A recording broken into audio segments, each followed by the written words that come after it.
Ladies and gentlemen, it's your friend Mike Brady from Oceanliner Designs.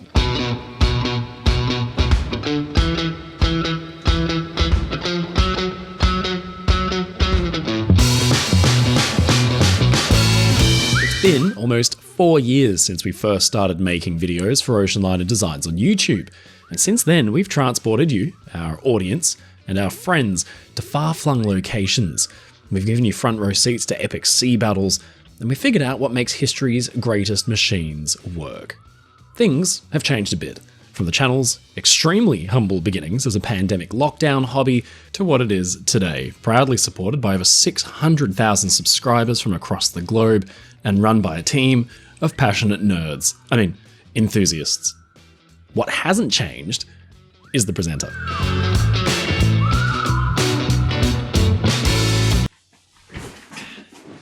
Yeah, it's still just me. Ladies and gentlemen, it's your friend Mike Brady from Oceanliner Designs. And to make up for the fact we didn't do anything when we passed 500,000 subscribers a couple months ago, I thought we would instead do something fun for 600,000. And now we're already at 610, so I guess I was late for that one as well. But better late than never. So what we're going to do is we're going to go back and look at some videos from the channel's past that I think are important to explaining kind of how we make videos at all, and also explaining to some of you guys why we do what we do, some of the funny stories behind the scenes. It's been a bit of a wild ride. It hasn't all been smooth sailing, to be honest with you. And so I'll be real with you guys, and I'll give you the tea. I'll tell you the stories. I'll redact details. It's been a lot of fun, but there's been some interesting things happen. It's been a learning opportunity. So to give you guys a little bit of background on who I am, in case you kind of just know me as like the Titanic video guy, I started out as an illustrator. I had my own illustration business for about 5 or 6 years. It's really still going. Oceanliner Designs began as a business called Liner Designs and Illustration. And this was in about 2018. I started doing these big technical color profile drawings of ships that I liked and were important to me. And the first one I ever did was the Strathnaver, the ship that carried my family out to Australia from England in the 50s. And I gifted it to my dad as a present. And it kind of gave me the idea, what if I was to do more? And so I just started drawing ships like the Titanic and the Lusitania and all the ships I'd been interested in since I was very little. So to give you even more context and Mike Brady lore, from a very young age, I was obsessed with, you probably guessed it, Titanic. It just consumed all my thoughts and all my waking hours. And the Titanic was really a source of deep, deep fascination from about the age of 3 or 4. And that's partly hugely because of the movie that came out. Ken Marshall's paintings. Ken Marshall, the artist, kind of pioneered this way of studying Titanic and the way that ships like Titanic were built. And so that was always a deep inspiration to me. So when I started doing my illustrating, I had a background in industrial design, and those drawings went out, and some of them can be found in, universities, and some of them in people's homes, and the drawing thing was really fun. But then in the COVID era, the good old COVID age, I was working a job I hated. And I was thinking, hey, I used to enjoy video editing for fun. So what if I took my drawing of the Lusitania that I just finished doing and said, hey, my name is Mike Brady, and here is a drawing that I did, and here's what I learned about the ship when I was drawing it, and made the first Oceanliner Designs video. And then I kind of sat down and spoke into the camera for the very first time. When I started the channel, I wanted to tell the stories of ships I was interested in, and I had no mission to become a YouTuber or anything. I just kind of wanted to do this as sort of a creative outlet, and it took off. And so a few of the channels that really inspired me when I was starting out were like Brick and Mortar, has been around for a while, and we've worked with Sam from Brick and Mortar, and he makes really cool documentaries about why things break and why they fail, like bridges and ships and things. A big one was Mustard, a channel called Mustard. And I'll go back to Mustard a little later on and how it influenced basically how I make videos on the channel. But I guess we should react a little bit to the first ever Oceanliner Designs video.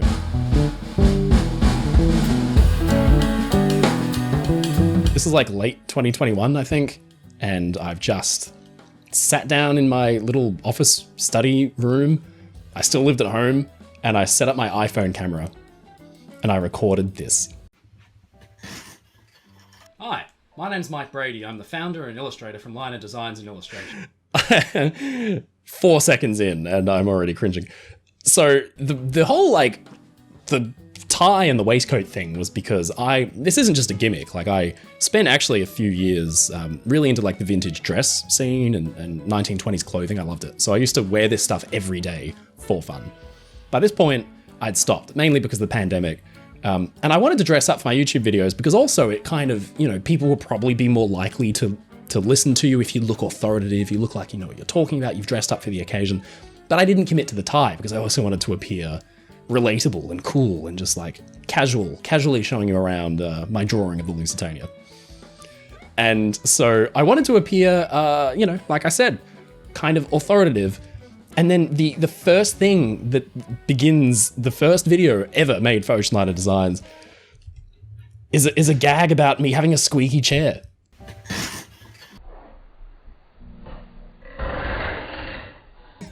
Like, surely the people will listen to me if I wear a waistcoat. That makes me sound more authoritative. The first 3 seconds. Squeaky chair. It's ridiculous. Hi, my name's Mike Brady. I'm the founder and illustrator from Liner Designs and Illustration. This is my first YouTube video. Yeah, it was originally called Liner Designs and Illustration. And the reason I changed it to Oceanliner Designs is because I would give people my business card and say, hi there, if you want a ship drawn, I'm your guy. And they'd say, oh, cool, linear designs. I love it. And I thought, oh man, I have to change the name. Linear design? People didn't get it. Group deck here is a little different to what some of us have come to expect from certain White Star Line ships that shan't be named. So this video wasn't scripted. This is me just kind of talking about this drawing. So for a first video, it comes off kind of naturally. You know, I'm just talking about a thing that I'm interested in. But the next video I'm going to show you, things got scripted and I was a little bit uncomfortable. I'm still a little bit uncomfortable in front of the camera. I'm talking to you, my friends, through the camera, but I can't see you. I'm looking straight at a camera lens. I'll show you what I see. This is what I see.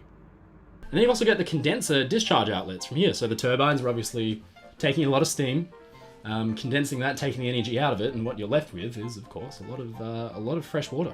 And there's only one way to get rid of it. Some of it gets recirculated into the ship.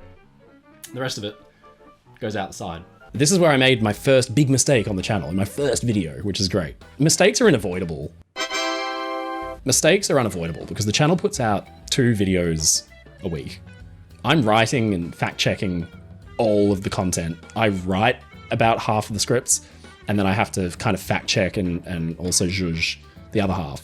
You know, that's a lot of words if you think the weekend videos are about 8,000 to 10,000 words long and the midweek videos are about 4,000 words long. You know, that's just a lot of words on a weekly basis. So inevitably things slip through the cracks.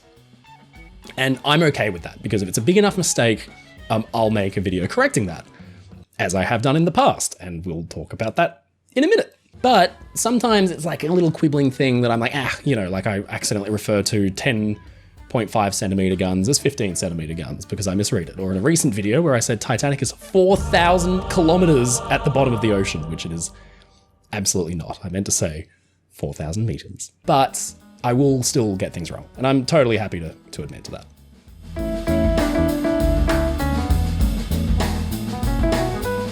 Okay, so now it's a couple of months later and I make the first ever Titanic video for the channel. And it's pretty telling that the second video ever made for the channel is a Titanic video. Every time I make a Titanic video now, people are on my back saying, wow, you're gonna milk Titanic's wreck one more time? You know, why don't you make a video about another ship? About half of the over 300 videos we've ever made are about other ships, more than half. But some of the first videos were about Titanic. This channel's always been about Titanic. I've always been obsessed with it, so, you know, maybe you should just not click the video about Titanic that you're not interested in.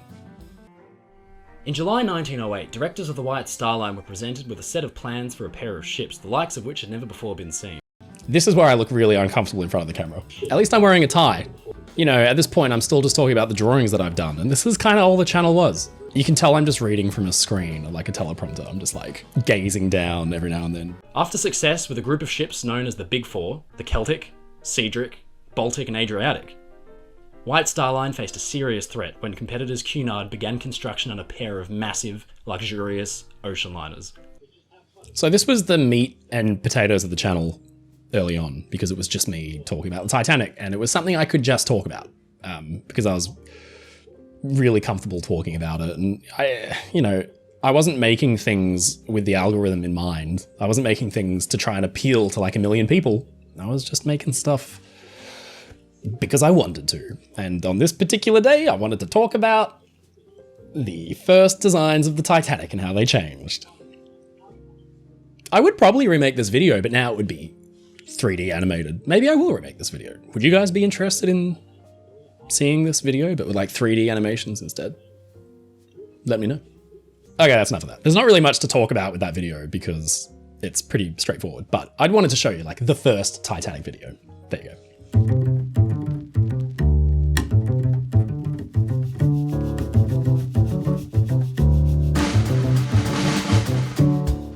Oh, this is a good one. I like this. So I had been asked by a lot of people, like, what would have happened if Titanic didn't sink? Would it become a museum? Would it be preserved? Would it be, around today like the Queen Mary is? And the answer is, of course not. They just did not think about ships in the same romantic kind of way that we do today. What I wanted to do to drive that home is create like an alternate reality kind of universe where the Titanic never sank.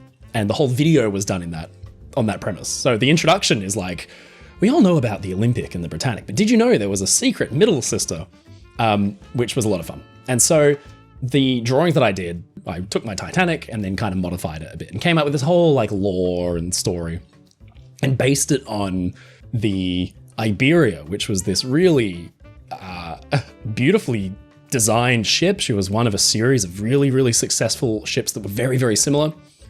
But for some reason, she just had a lot of bad luck and kind of just was a bit of a flop in that she was the first ship to be scrapped, even though she was the last one finished. And so it kind of just had a nothing career. And I really genuinely think Titanic probably would have done the same thing. And so what I wanted to get across on this video was the likelihood of Titanic just becoming this like absolute footnote in history. And telling people that no, it probably wouldn't have been kept as a museum because we don't have any other, ocean liners of Titanic size from that time as museums. So. In July 1918, distress rockets were spotted fired off on the horizon, and an investigation revealed these to be fired from the small Cunard liner Carpathia. This was kind of lame. I couldn't help myself. Titanic comes to rescue the Carpathia. Get it? Because Carpathia, you get the thing, you get the joke. While Olympic appeared in a number of period films, Titanic only featured in two. One, a French example, has been lost to time, and the other was a 1928 flop comedy starring Eddie Cantor called A Night to Remember. This is another, of course, wink, wink, nudge, nudge. But I loved Eddie Cantor when I was a kid. I just loved music from the 20s and 30s and 40s, and Eddie Cantor was up there, so I just had to sneak him in somewhere. So this is probably an important video because it's really the first time I think that I'm playing with the audience's emotions through editing. This is the first narrative-driven video that I ever made because it's not about, hi, I'm Shipman and here's this thing that I know. It's a story. It's like a fake self-contained story that it's, at the start this is like an alternate universe. And by the end, I wanted to try and bring it back because I've created this world where the Titanic didn't sink. So now I have to snap the audience back into reality and remind you that of course, yes, it did. And I love music. I love the way that music can create moods, and it's my favorite tool whenever I edit a video. And so this is the first time I got to really actually use my editing chops, have fun with actually editing a video to create a feeling. And so I came up with this whole epilogue where the photographs that I'd manipulated to show Titanic in the 30s and whatever, I flipped them back and Titanic wasn't in World War I, so I removed it. And so using fades and this sad music. And then I end with this shot of Titanic sailing, and then it transitions to the wreck, and it's this sad kind of poignant moment. And I love doing that. I love creating this sense of a deep feeling of melancholy. I'm always playing tragedy and melancholy off of triumph and nostalgia. Those two things that all my videos since have been, they're always battling. You'll see more of examples of that in the future. But when I sit down and write a video, I will always try and set it up. And the first half, So you feel triumphant and happy and nostalgic, and you're along for the ride. And then if the ship sank, the second half is the tragedy.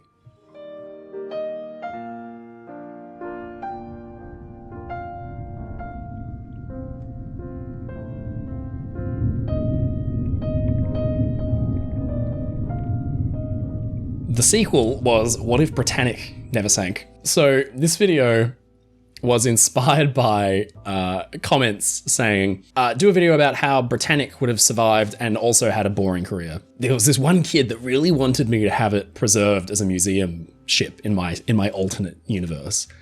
And so kind of as like a, no, you can't tell me what to do. I sank it with a horrible, horrible loss of life and made it the worst ship sinking of the Second World War. Of course, Britannic never made it to the Second World War. And came up with this whole thing where I call it the HMS Resolute, and it was just very funny. I sank it on purpose so that, you know, never let him know your next move.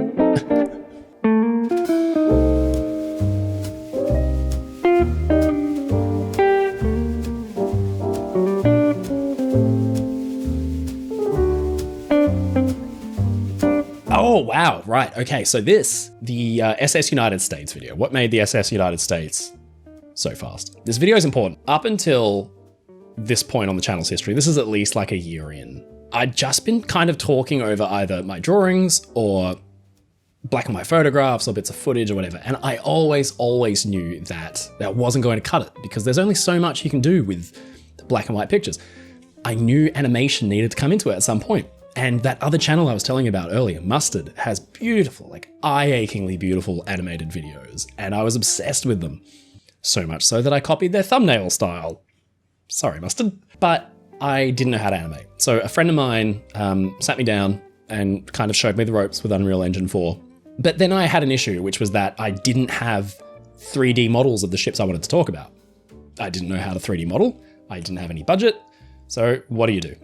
Well, I did have these drawings that I'd done of these ships, and I'd finished the United States. So my buddy showed me how to essentially create a optical illusion where you put these drawings on a flat plane in Unreal Engine, and you can make it do whatever you want. You can make it go ahead, and then behind the funnel, I would position smoke, so it's blowing smoke, and I'd position foam around it. So from the side, it looks like the real deal. The closer you get, the more you realize that it's not actually a 3D model. But I put it in Engine and rendered it and animated it, and I was so happy with the way this turned out. So this was a video I was the most proud of I'd ever made when it first came out. The music was really snappy. So this represented a huge jump in terms of the quality of videos the channel was putting out. It also represented a huge jump in my workload because now I wasn't just writing and editing and publishing these videos, I was also animating them. So this is actually, although this was a huge step up for the channel, for the next year or two, my life was about to get very, very difficult. And I didn't even know it yet. And so I look back on this now, and what I really want to do is go back in time and say, Michael, just do this as a one-off, find an animator, and then you can, you know, not overwork yourself over the next 2 years. Every animated video for the channel up until 2020, late 2022, early 2023, used this kind of fake 2D, what I call 2.5D animating that I would do myself. I still love this shot. I think it just looks so good. Considering that's not a 3D model, that's just a drawing of the United States in Unreal Engine being animated. I think it looks okay. And then I got all crazy with the effects, like when it zooms under the water.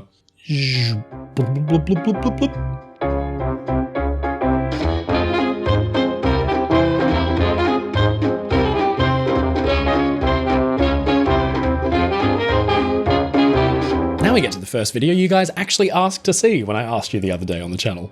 The Mad Dash, Titanic's rescue ship Carpathia. So first of all, I, in the intro, make a cameo because I am pretending to be Harold Cotton, the radio operator. I have like an old wireless kind of headset and key, and that's me, in case you couldn't tell.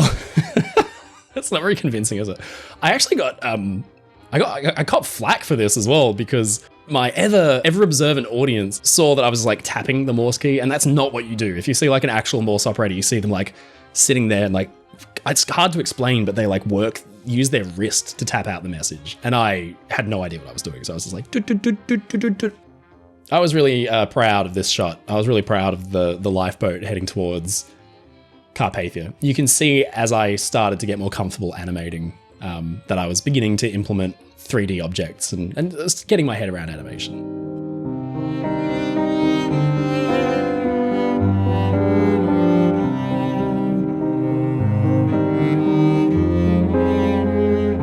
You guys didn't ask for this one, but I do want to talk about it real quick. But this was a video I really wanted to do from a long time earlier because the story in Australia is really well known because this was an Australian ship that was sunk in this bizarre engagement. But outside of Australia, it's not really that well known. So I was really keen to do something local and important to me. So to do it justice, I had already drawn the HMAS Sydney, the warship in question in the video, split it up into a lot of layers, and then did something different because I added walls to, instead of just being a flat image, then I added walls running across the ship. So if you looked at it from certain angles, it looked 3D way more than the earlier 2D drawings that I was using.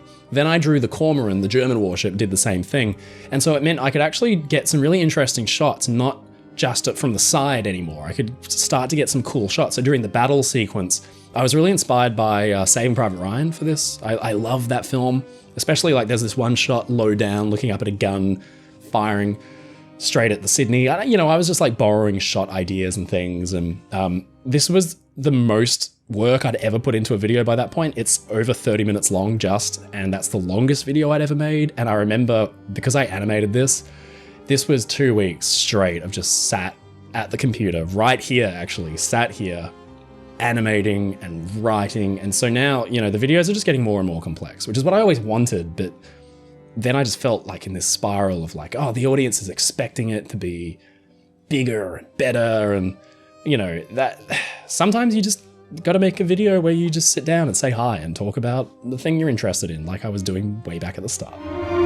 Sometime after midnight, Sydney's damaged bow detached from the hull and the ship sank. The pride of Australia's navy and people slipped beneath the waves. There were no survivors.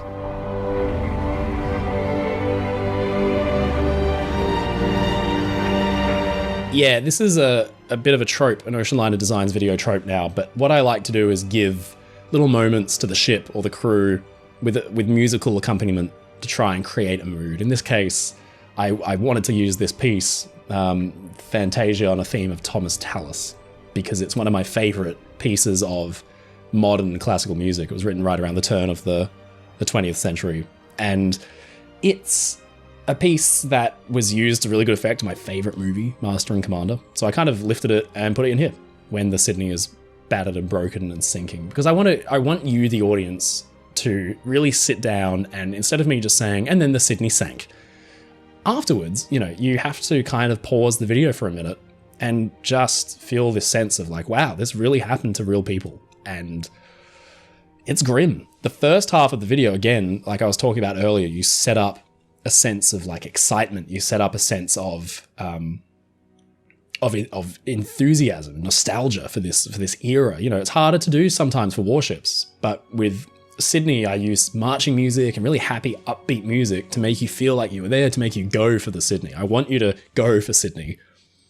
So when it sinks, it hits harder. And that's kind of how we structure our videos, is that the first half will always be happy and light and you feel enthusiastic. The second half is where we get you with the emotions.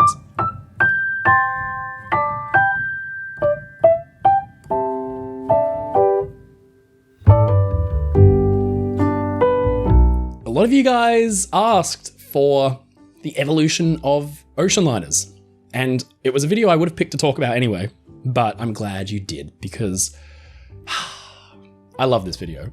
This is my happy place. It still warms my heart to watch this video, to be honest, because when I started this video, I was actually having like a bit of a rough start to the year in 2023.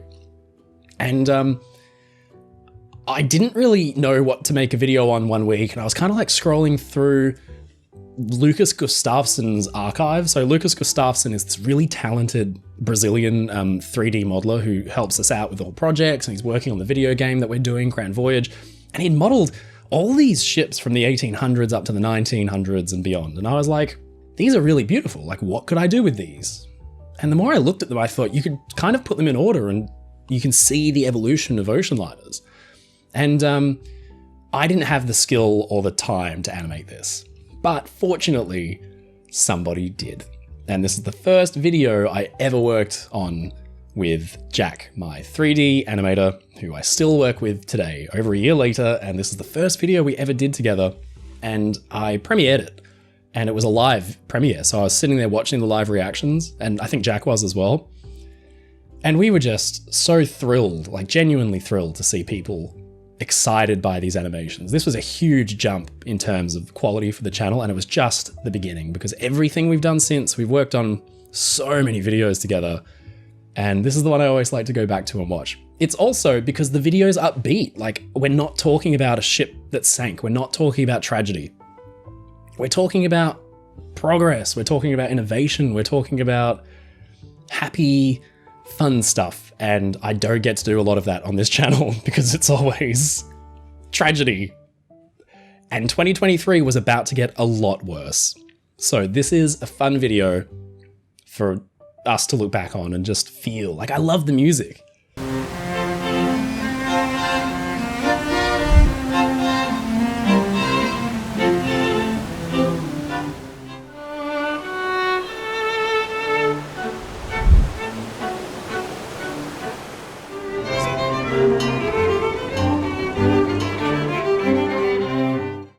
Like, that music with these shots just makes me happy.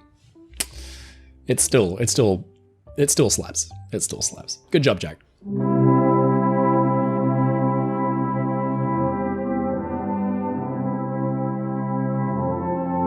The Empress of Ireland, another video you guys wanted me to kind of talk through and react to. This isn't really a reaction video. This is just me.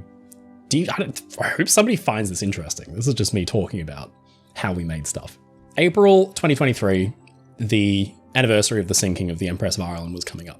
I wanted to do something on the Empress because the ship's always been really dear to me. I'm not Canadian, you know, I don't live near where it happened, so I don't have any personal connection whatsoever. But I've got some artifacts and I've got some pieces of it, and the fact I think that it's under talked about and overlooked, unlike Titanic, unlike Lusitania, you know, I wanted to do it justice, and I wanted to do a big retelling because I don't think it had ever been done on YouTube to any decent standard. So, you know, this is a big video. This is an hour long. So this is the first video we ever did that was over an hour. And music plays a really important part in this video because when we got started, Lucas made the Empress of Ireland model and did a beautiful job. We gave it to Jack. Liam Sharp, who started to work with us as well and still works with us as a researcher and a modeler, Liam made the Scharnhorst, the ship that hits the Empress of Ireland. And then Jack got them in engine and started animating these shots out. And I put them into the editing program and added this music and sound effects. And the first thing I did was do the collision sequence and got the music and the sound and everything. And that's typically how I work, is that I actually start with music and sound effects and add footage over the top. Because I think, okay, this sets this mood here.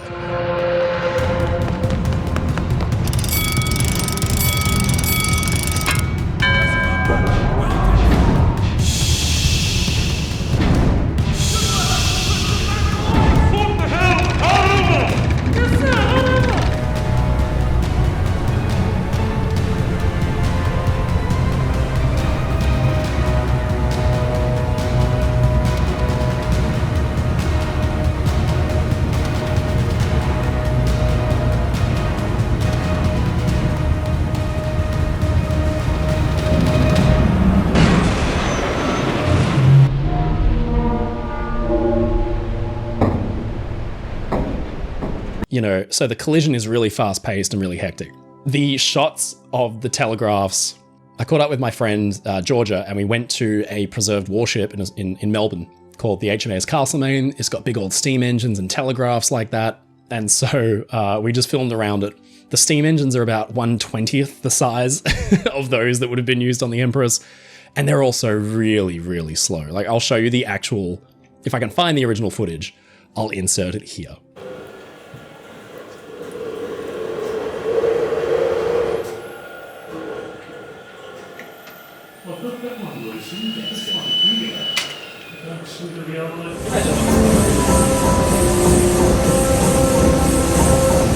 Right, so I sped them way up.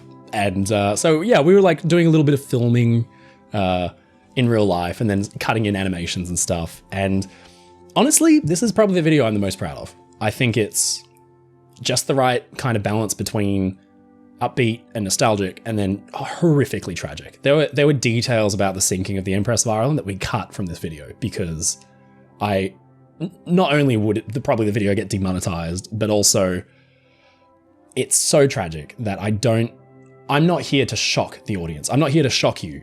I'm not here to like ruin your day. I want you to feel something, but I don't want to make you regret clicking the link. So there's a very deliberate choice later on in the video where the ship's sunk and it's this horrible, horrible series of events. But it ends with this story of, you know, this girl who's rescued by this guy. I deliberately put that there because it was just right at the end, this uplifting kind of, we plunged to the depths of sorrow. We come up at the end. This is also where I started to use stock footage a little bit. And there's this one shot, this one here. Yeah, this is probably my favorite shot in the whole documentary that isn't animated because it's this stock image of a guy sinking in a pool. And you can imagine it in like this really cheesy commercial being like, are you snowed under? Are you overwhelmed with debt? Are you sinking down and you don't think you can come back up? Call 1-800 debt removal today. You know, that kind of shot. And then you put color grading on it and you add music and you get this.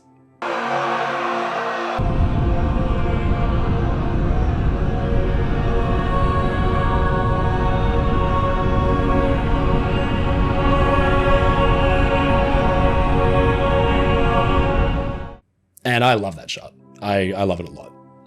The other thing that I was really proud of was we actually worked directly with the Salvation Army here in Melbourne. And I met up with the head of the Salvation Army who loved the idea of the project and freed up a small band of Salvation brass players. And they came to a recording studio and we recorded the final hymn that was played from the decks of the Empress of Ireland by Salvation Army members in 1914 as the ship was leaving. And they were wiped out. Like, this band was destroyed on board the ship. And so it was really nice. It was a beautiful moment to get those guys in the studio, in their own way, paying tribute to their forebears who were lost on the Empress of Ireland.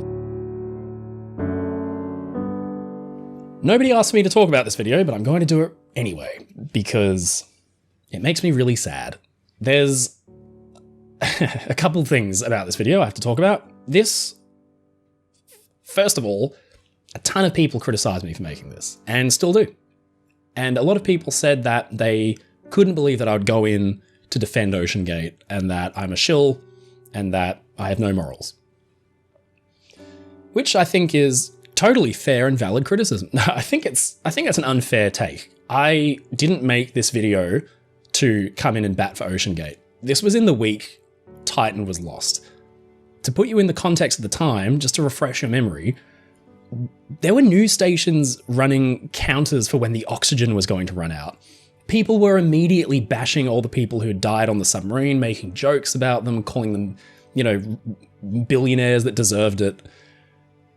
We lost a role model in the Oceanliner community. Paul Henry Nargillet, who was on board, is a legend to all of us, and he was lost in the sinking. And it was casting a shadow on his kind of, character and the character of the designers. And, I wanted to cut through a lot of the loud noise and just kind of answer maybe questions that people had about how was the submersible built, how are they looking for it? And so that was the purpose of the video, was mainly just to do those things. And there's a little bit at the start where I say, look, OceanGate's a legit, scientific business. Which is true. OceanGate was doing research and they were using Titanic to fund it.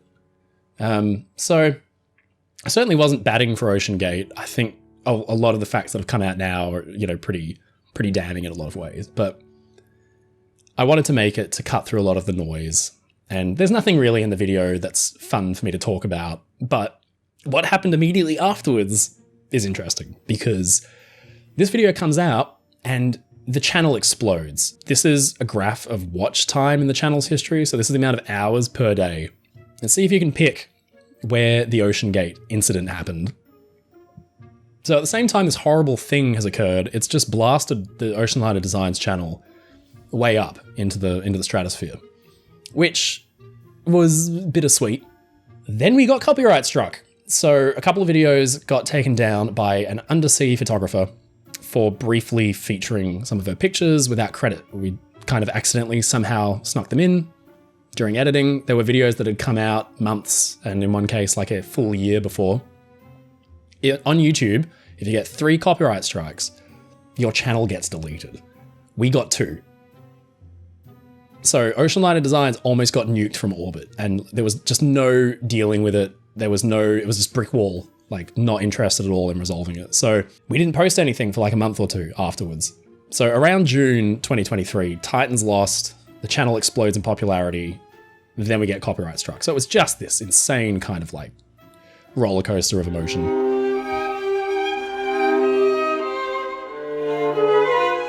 This one you guys did ask for. We come back in 2023. We come back fighting, and this is our redemption arc. This is Oceanliner Designs like rising from the ashes, because we start making some really cool videos. And one of the things we start doing in 2023 is working with Titanic Honor and Glory.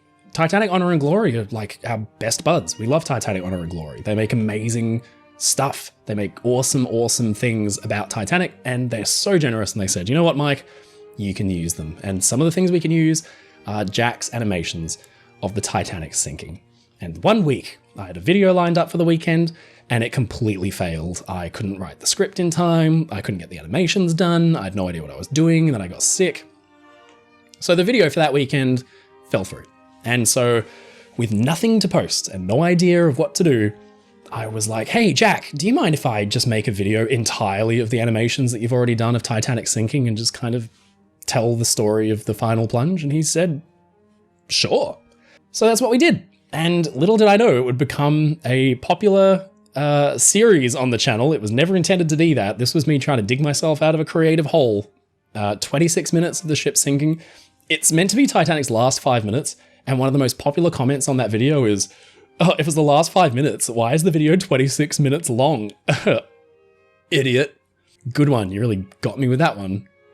One thing we've never done on this channel is a straight retelling of the sinking of the Titanic. There's a whole chunk of the Titanic sinking that we've never covered on this channel. That's the point from just after the iceberg strike to the final plunge. That's like an hour and a half of stuff that we've just never touched. So we'll be fixing that soon. But yeah, weirdly, we just haven't covered that part of the Titanic sinking. We haven't done a straight retelling of the Titanic sinking. This is the first time we really broached telling events as they happened. And I think it turned out pretty well.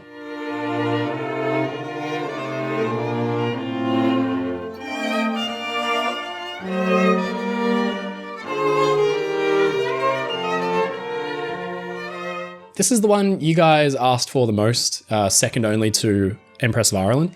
There's not too much of an interesting story behind making it, to be entirely honest with you, because the pattern of making these videos had been established, and what this did mark was probably the biggest script that our writer Sarah had yet worked on. So Sarah joined our team around about this time as a writer. She's now the operations manager. So how's that for career progression?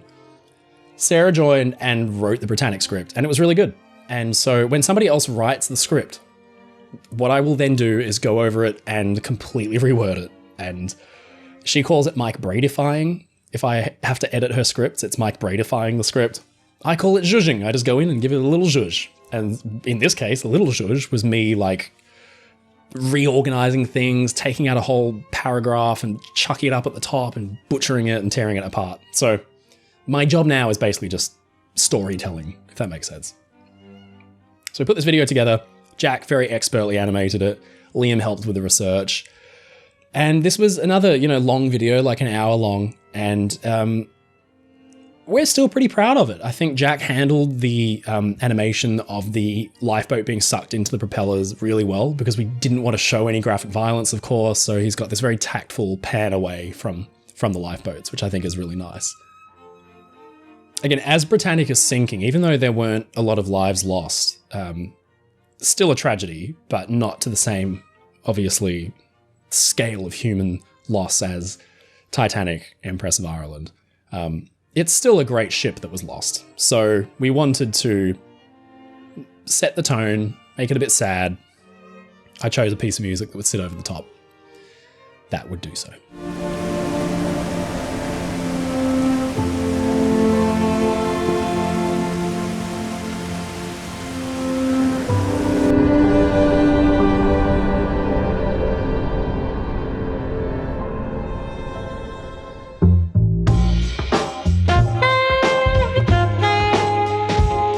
I'm going to briefly run through why this is on the list of videos that we should talk about. It's because I've never had to do this before, but I made a couple of errors in the middle where I was talking about how the steam engines actually turned and how they worked. And a lot of people took that personally. The steam community is a scary, scary thing. No, just kidding. They were really kind about it. And they were like, hey, look, this is actually incorrect. You know, this is technically correct, but you could word it better. And then I was getting unfairly criticized for one fact, which was correct. Some people said Titanic's turbines couldn't have operated under a vacuum. You know, the pounds per square inch figure was below Earth's atmospheric figure, therefore it was in a vacuum and it couldn't work. It did work. That was the whole point. So there was like a whole mix of things going on. Obviously, I probably didn't explain it well enough. So I've never done this before. The original video had 1 million views and I took it down and I posted a public apology. And then I smushed the two videos together and made a whole new one. And that's the one that's on the channel. So it's 36 minutes long. This one now has 1 million views as well. But you can tell where I've smushed the two videos together, because in the apology video where I outlined how the things actually worked originally, I had a cold and I've got a runny nose and you can hear I'm real nasally. And you can hear it in this revised version, the V2. You can hear like, I go from talking like, Titanic's engines were nearly 2 stories tall. They operated by turning the pistons, you know, like...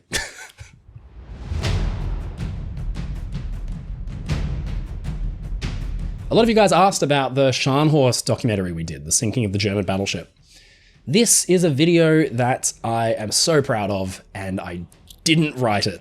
This was written by Joe Lavender, who's a bona fide, actual military naval historian. He's a model builder. He's a genius. We love Joe. And this was kind of like our first collaboration together. So far, our only collaboration, actually, but we want to do more. And he is an encyclopedia of the German Navy in World War II, the world's navies in the First and Second World War. He just knows all of this stuff. And he wrote this script. I asked him, would you write a script about the Scharnhorst? He said, yeah, it sounds really good. And he got back to me with like 20 pages of dissertation that was so comprehensive. And so you can only imagine the amount of Mike Bradifying and zhuzhing needs to go into something that big. I trimmed out a ton of stuff, and the video is still 1 hour and 17 minutes long. So it's still the longest video ever published on the channel because it's just such a big story. There's not a huge amount to say about it, except that when making this video, it's really difficult to implement my formula of like making you want to go for the ship in question, because it's a Nazi German battleship. And you could probably understand why I don't want you going for the Kriegsmarine in World War II. But, you know, I still use like optimistic music and make you feel like, okay, yeah, you're along for the ride. When the ship sinks, this happens.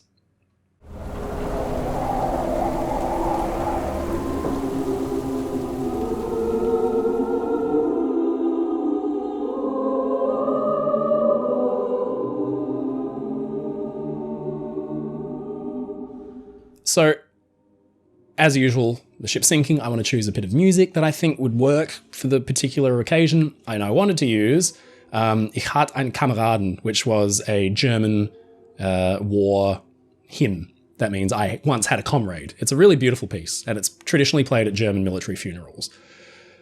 But I figured that actually using Eternal Father Strong to Save, the piece that I ended up putting in the video, would kind of tie into this idea that this video is a tribute to these guys that were lost, a lot of them very young, regardless of nationality or political, affiliation and what have you. The ocean claims all lives the same. And so I love Eternal Father Strong to Save because it's a hymn for all those lost at sea. And I thought I would apply it to Scharnhorst. Instead of picking something specifically German, I wanted something that was a bit more, all of the sons that never went home, regardless of nationality. The ocean is a great leveler, and it's a very scary thing when it's at its worst. And that night, it really was. And so I wanted everyone to kind of get the sense that, okay, this is a tribute to all, men lost in that horrible conflict, regardless of where they were at.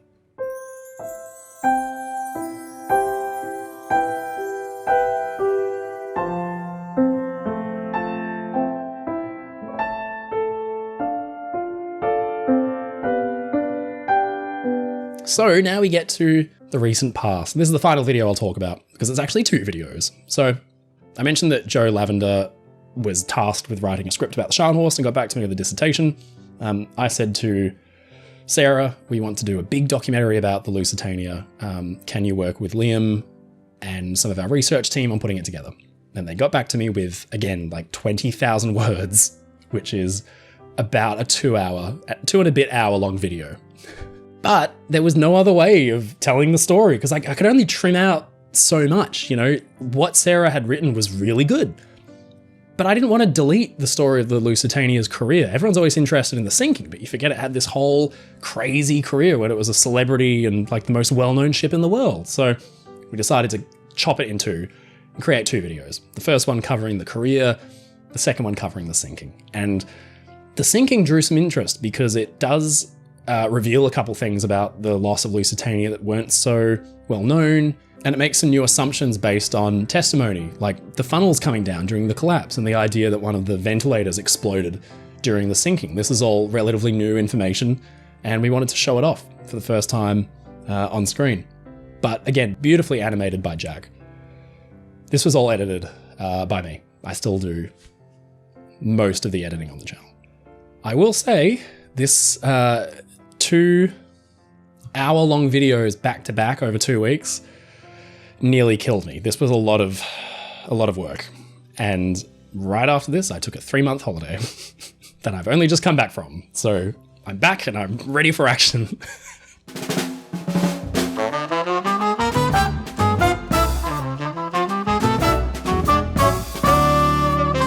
Well, there you go. From the channel's first video all the way through to one of the recent big ones. It's nice that we bookend with the Lusitania. The first video I ever did on the channel was about the Lusitania, and one of the more recent ones that almost killed me was also about the Lusitania. So I just wanted to say a huge thank you to everyone who has watched the channel since it began. It doesn't matter if you've been watching from 3 years ago or this month. It's cool to see that many people invested in what we're doing. And I say we because this for a long time was just me, but now there's a whole host of people who work on this. There's a whole team that works in Melbourne that edits the videos that we put out in the middle of the week, that work for a studio that we work with. There's Sarah, there's Liam, there's Jack, there's Lucas. It's really exciting, and we love reading the comments. I really get a kick out of reading the comments. It's impossible for me to respond to them all, but I love seeing them and seeing you guys' enthusiasm. So really, truly, from the bottom of my heart, thank you for joining us for this crazy, crazy ride. And we can't wait to see what's happening next. We've got some very exciting videos on the way, always pushing the bar further. We always love, improving the animations and getting things bigger and better. But you know what? At the end of the day, I still love just sitting down and chatting with you guys. So I'll do plenty of those videos as well. This was meant to be a quick video, and I've been recording for 1 hour and 2 minutes. So how about that? If you're still watching at this point, what are you doing? What are you doing? Go do the laundry. Go, relax, watch a movie. Watch Master and Commander. That's a good one. Well, until next time, thank you so much for watching. As always, stay safe, stay happy, and I'll see you again.